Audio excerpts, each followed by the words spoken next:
Okay, friends, we had an ambitiously packed first day, particularly because most of our participants got off of the plane at 7 a.m. Israel time, which is about midnight, of course, in New York, and we went straight to our first activity, which was in Tel Aviv.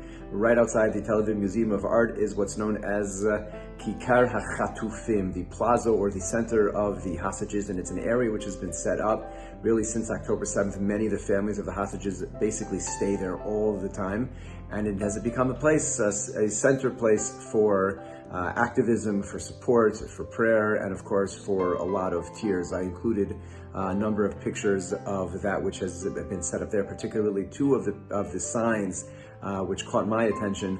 One which says, please, in Hebrew, please don't ask me if I'm cold. Of course, winter has set in here in Israel. It wasn't particularly cold this particular day in Tel Aviv, but the sign reads, please don't ask me if I'm cold. My father has it much colder than I do. Very moving, very simple, yet poignant expression of that which is going on for many families right now.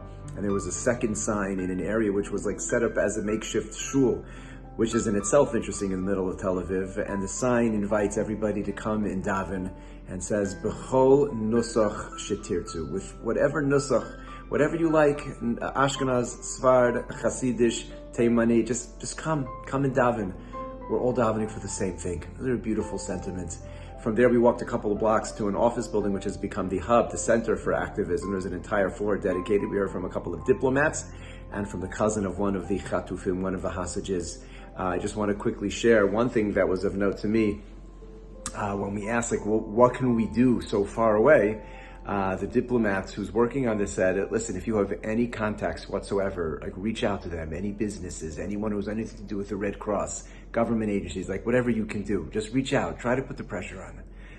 And it was so interesting to me because looking at it from my perspective, there's nothing we can do. This is such a big thing. We're going to get Hamas to give up these terrorists because these terrorists to give up these hostages because I know a guy who does business in wherever, but there's the sentiment of we don't know. You never do everything. Anything that you can possibly do. If you have any contact anywhere, reach out to them. Put the pressure on. We don't know where and when the pressure will mount that will finally make a difference, but each and every one has to do whatever it is that they can to bring these hostages home. From Tel Aviv, we went to volunteer our time to package some beef jerky. Why is that so important, you might ask? Well, it turns out that the Israeli soldiers are really not so excited about the standard army issue of tuna fish and beans.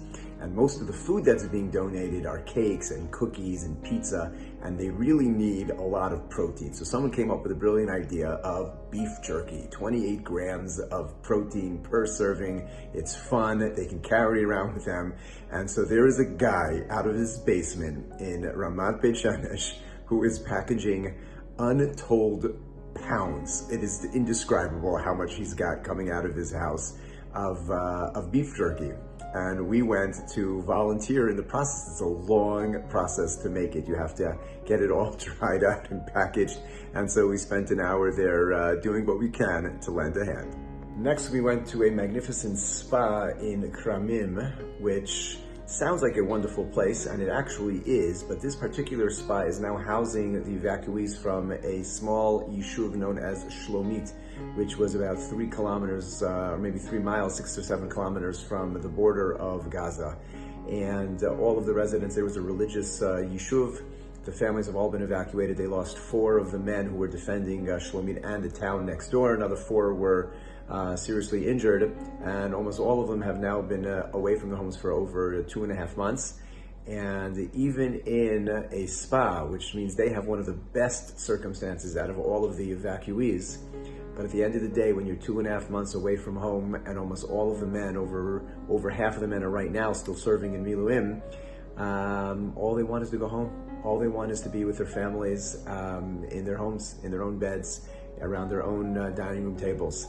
And sometimes the place which we think is a dream, like a spa or a vacation, but if you don't want to be there and you really just want to be normal, you just want to be home, then that's really all that you can think of.